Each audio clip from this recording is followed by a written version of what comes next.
My English given name is Darren Yelton, Yeah. but my ancestral name is Knuckleton. Knuckleton. And that means he who is good with tools and works to save the future of his people. And I do that through my artwork.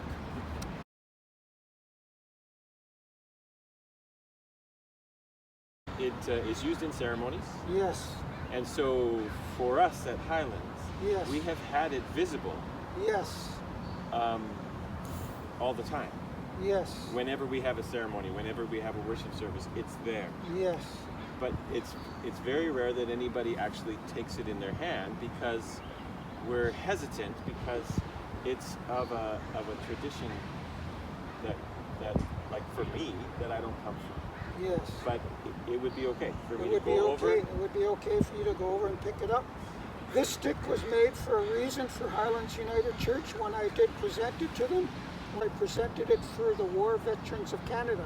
The reason why we call it a talking stick is to show them that it symbolizes once that person is holding a talking stick, everybody else has to hush and listen to that one person holding the talking stick.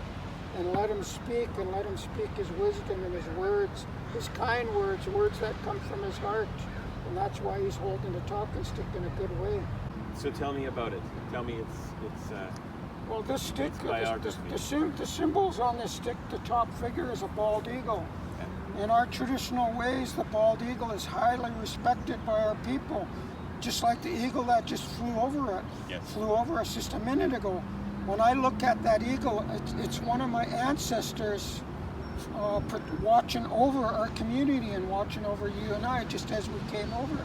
In our nation, when we look at a bald eagle, we look at it like our ancestor, and we also look at it as a symbol of, it's almost like our elders telling stories to us about the bald eagle that were passed down to us. So when we see a real bald eagle, we look at it as one of our elders or one of our ancestors. And that at the bottom here, the handle, if you look close, this is a chief wrapped in a blanket.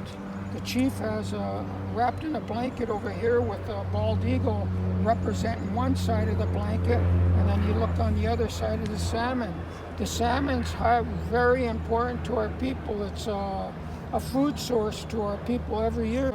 In our traditional ways, when one of us is wrapped in a blanket, that's a big thing to our people. So by being wrapped in a blanket is really, really highly respectable.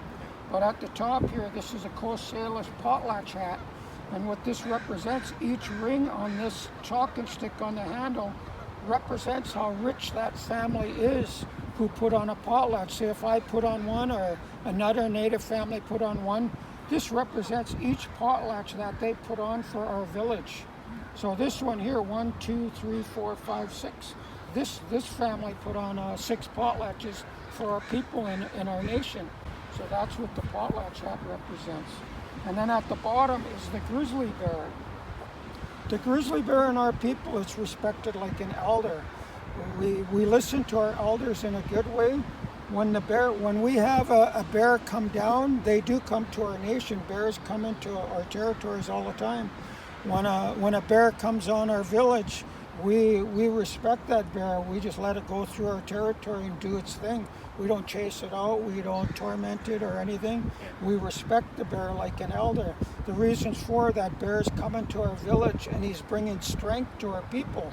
So when he comes and visits our village and wanders through our territory, we respect it. We don't harm it.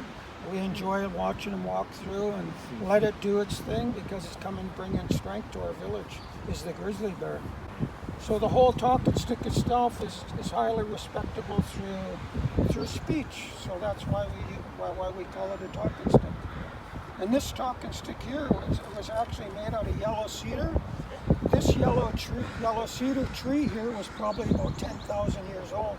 So it's from a very old tree. Where did you learn to do this? My father was a totem pole carver in our nation. My father retired from carving 45 years ago. Really? I started carving 49 years ago. So I was carving for 4 years before he retired. So this month is National Indigenous Peoples Month. Yes. And we're recognizing that this coming Sunday. It's a day of prayer, National Indigenous Peoples Day of Prayer. I think it's important celebration for all Aboriginals, all First Nations and Métis and other natives across Canada, because it's an important celebration to recognize who we are and where we come from and the history of our territory. Every time we gather on a Sunday morning, we always begin by acknowledging that the land we're standing on is the traditional territory of the Coast Salish people. Yes.